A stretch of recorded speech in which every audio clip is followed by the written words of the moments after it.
La maggior parte delle battaglie che ruotano intorno al sacco di Roma sono difficili da ricondurre alla realtà storica. Molte di esse, per lo più, appartengono alla sfera del mito.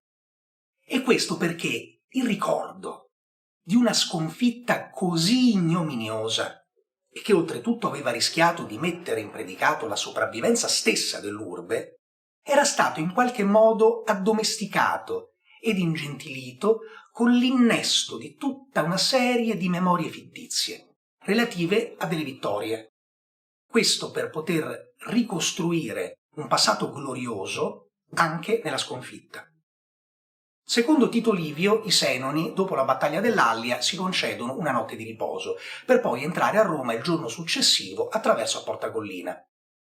Tacito scrive lo stesso, ma per Plutarco invece i giorni che intercorrono tra la battaglia e l'ingresso dei Galli in città sono 2, spesi dai Senoni nello spartirsi il bottino.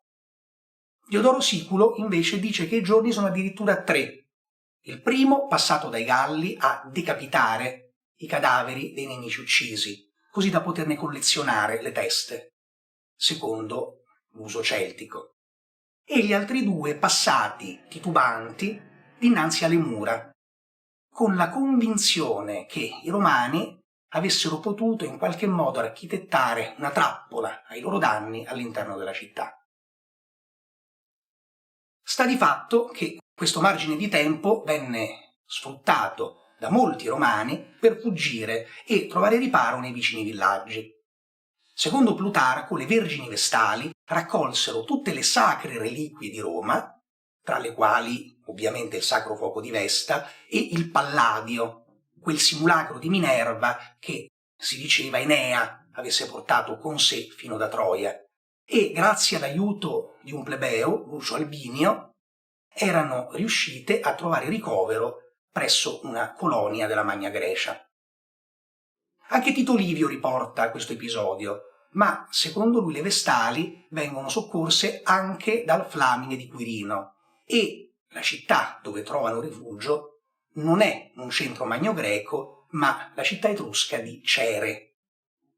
Tutti gli altri sacerdoti, invece, insieme ai patrizi più anziani, decidono di sacrificarsi, in qualche modo per volgere il fato in favore della città, e scelgono di attendere i nemici nel foro, con indosso i loro abiti più sontuosi.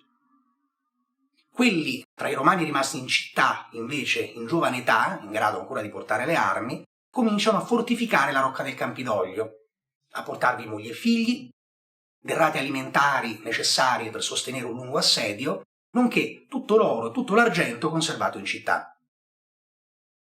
Tutto questo episodio viene riportato da Tito Livio in chiave fortemente politica. Secondo lui la maggioranza dei romani che fuggono sono plebei e anche l'episodio degli anziani patrizi è riportato con una chiave fortemente politicizzata. Infatti, secondo lui, gli anziani patrizi decidono di sacrificarsi proprio per non pesare con ulteriori bocche da sfamare sui resistenti del Campidoglio. E lo fanno con un gesto così plateale proprio con l'intento di convincere anche gli anziani plebei che erano rimasti in città a fare lo stesso.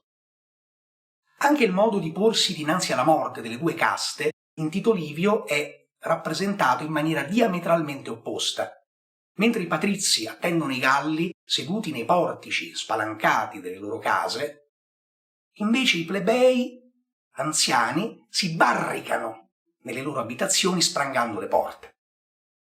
In ogni caso, quando i Galli penetrano in città, restano esterrefatti dalla vista dei patrizi che, seduti sui loro scranni, sono solenni, silenziosi, immoti, quasi delle statue, e inizialmente li scambiano per degli esseri semidivini e ne hanno quasi timore.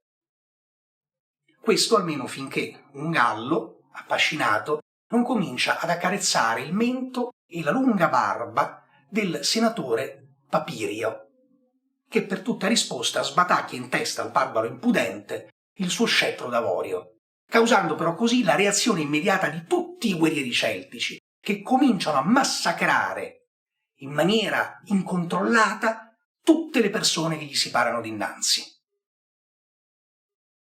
I difensori del Campidoglio non fanno nulla e i barbari cominciano anche a distruggere alcune delle abitazioni di Roma. Non si tratta però di una distruzione caotica e incontrollata.